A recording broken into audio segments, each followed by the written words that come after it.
네, 이렇게 수원 전세 사기 피해가 눈덩이처럼 커지면서 여러 대책들이 나오고 있습니다. 피해 임차인들이 바라는 건 무엇보다도 전세 보증금을 다시 돌려받는 것일 텐데요. 수원 전세 사기 피해 대책위원회 이재호 위원장 스튜디오에 나오셨습니다. 위원장님 안녕하십니까? 안녕하십니까. 네, 좀 바쁘고 답답하고 힘든 시간 보내고 계실 텐데 어려운 발걸음 해주셔서 감사드립니다. 일단 대책위원회에서 임차인들의 피해 규모를 계속 파악하고 업데이트하고 계실 텐데요. 현재까지 파악하고 있는 임차인들의 피해 규모가 어떻게 됩니까? 네. 현재까지 수원 지역에만 44개 건물 기준 767세대, 875억 원 가량의 피해액을 확인했고 건물당 평균 세대수와 평균 피해액을 고려했을 때 56개 건물 1,300억 원 가량으로 파악하고 있으며 계속해서 지금도 추가 피해 제보가 들어오고 있기 때문에 얼마나 더 불어날지는 가늠할 수 없는 상황입니다. 네, 피해가 이제 계속 번지고 있는 상황인데 다양한 피해자들이 계실 것 같습니다. 새로 파악되거나 좀 새로운 피해 사례들이 좀 어떤 게 있을까요? 네. 전세 사기 피해자 중에는 가정에 있는 세대들도 아주 많습니다. 특히 가정에 있는 세대 중에서는 청약에 당첨이 되어 입주를 앞둔 세대도 많이 있는 것으로 파악이 되는데 하지만 이번 전세보증금 미반환 사태로 인하여 입주 아파트를 포기해야 하는 상황에 처해 있습니다. 이미 계약금을 지불하고 곧 입주를 앞두고 있는 세대는 잔금을 치르지 못하고 입주를 포기하게 된다면 계약금으로 지불된 수천만 원까지 날리게 되는 이중 피해가 발생을 하게 됩니다. 피해 가정 중 한 가정의 사례를 비추어 본다면 전세 사기 피해를 알기 전 새 아파트 입주에 대한 모든 준비를 마친 상태였습니다. 이미 어느 정도의 금액을 아파트에 지불하였고 대출 실행까지 앞두고 있는 상황이라 잔금을 치르고 입주를 하였는데 전세보증금 미반환 사태가 일어나면서 기존 전세 대출을 갚을 여력이 되지 못하였기에 대출 연장을 하게 되었다고 합니다. 불필요한 대출을 연장함으로써 한 달에 대출 상환에 쓰이는 금액만 200만 원 이상이 되었고 이로 인하여 가계에 큰 어려움이 발생하게 되었습니다. 네, 고금리 시대에 보증금 반환뿐만 아니라 대출금까지 계속 늘어나고 있는 상황이라면 정말 힘들고 막막한 시간을 살고 계실 것 같은데요. 근데 문제가 시간이 지날수록 계속 새로운 정황들이 좀 발견되고 있지 않습니까? 은행이 연루됐다는 의혹까지도 좀 제기되고 있는데 임차인들이 이렇게 좀 의혹을 제기하는 원인이나 이유가 좀 있을까요? 파악된 게 어떤 게 있습니까? 네. 저희가 파악한 바가 특정 은행 및 특정 대출 상담원에게 대출을 진행한 정황이 있고 네. 피해자들에게 시중은행 방문 시 대출이 어렵다고 이야기를 들으면 공인중개사에게 이 이야기를 전했을 때 위와 같이 특정 은행 및 특정 대출 상담사를 소개시켜주고 대출이 진행되는 상황들이 비일비재했습니다. 이러한 정황들로 미루어 봤을 때 은행이 연루되어 있다는 충분한 의혹이 될 수 있다고 생각합니다. 임대인 정시와 연관돼 있거나 새로운 임대인들이 소유한 건물에서도 추가 피해가 나올 수 있다고 하는데 이건 또 어떤 내용입니까?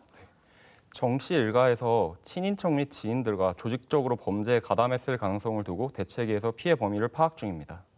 이미 수원 및 수원 인근 지역에서 피해 사례들이 발생하고 있고 저희 대책위도 이를 확인 후 조사에 나서고 있는 상황입니다. 저희가 초기에 파악한 6개 건물 이외에도 수원 지역에서 각각 20채 정도의 건물을 소유하고 있는 임대인들에게 피해를 받고 있다는 제보들이 들어오고 있고 네. 기존 건물들 및 추가로 파악된 건물에서도 피해가 발생하고 있는 만큼 추가로 파악되는 피해액은 지금으로선 쉽게 가늠하기 힘든 상황입니다. 네. 위원장님하고 이야기를 나누면 나눌수록 피해 규모도 그렇고요. 새로운 피해 사례도 그렇고 이게 단순히 그냥 정씨 일가 내에서 끝날 이야기는 아닐 수도 있겠다라는 생각이 좀 드는데 어떻게 보십니까? 이게 저도 처음에는 단순하게 정씨 일가 정도의 규모 피해로만 파악을 했는데 네. 이게 시간이 지나면서 곳곳에 숨어있던 악성 임대인들에게 피해를 받았다는 제보가 계속해서 나오고 있어서 저희도 이 규모가 어느 정도까지 커질지 파악을 쉽게 하지 못하는 상황입니다. 네. 그러게요. 예, 좀 더 이제 빠른 정부 차원의 움직임이 좀 필요해 보이는데 피해 임차인들께서는 선고제 후 회수를 계속 강조하고 있지 않습니까? 좀 정부에 바라는 점이나 요청하는 바는 어떤 게 있을까요? 현재 무수히 많은 전세 사기 피해자들이 피해자로 인정조차 받지 못하고 있고 피해자로 인정을 받았다 하더라도 현재 특별법 내에서 지원해주는 정책은 기존 대출에 대출을 더 받는 그마저도 불가능하다면 지금 당장 살고 있는 집에서 쫓겨나야 하는 그런 실효성 없는 정책들 뿐입니다. 저희 피해자들이 가장 필요한 정책은 쓸 수도 없고 그마저 대상 기준조차 까다로운 빛에 빛을 더하는 대출 정책이 아닙니다. 저희 피해자들이 실질적으로 가장 필요한 정책은 첫 번째로 선고제 후회수, 두 번째로 법의 사각지대에 있는 외국인분들을 포함한 차별 없는 피해자 선정. 이 두 가지가 이루어지지 않는다면 실질적인 피해자 구제는 이루어지지 않을 것입니다. 위원장님 직장하고 병행하시면서 활동하신다고 들었습니다. 네. 좀 고생이 많으시죠? 네. 마지막으로 좀 해주고 싶은 말씀 한마디 좀 있으시면 듣고 마무리하겠습니다. 네, 예. 저희는 지금 이 집을 통해 무언가를 얻고자 하는 것이 아닙니다. 적어도 악하게 살지 않아왔기에 행복한 꿈을 꿀 수 있었고 꿈을 위해 열심히 노력해서 얻은 조그마한 결과물입니다. 하지만 주위의 시선은 그리 곱지만은 않았습니다. 제가 출연했던 생방송 댓글에도 여러 비난과 질책, 인신공격까지 서슴지 않는 댓글들이 만연했습니다. 저는 그래도 괜찮다고 생각했습니다.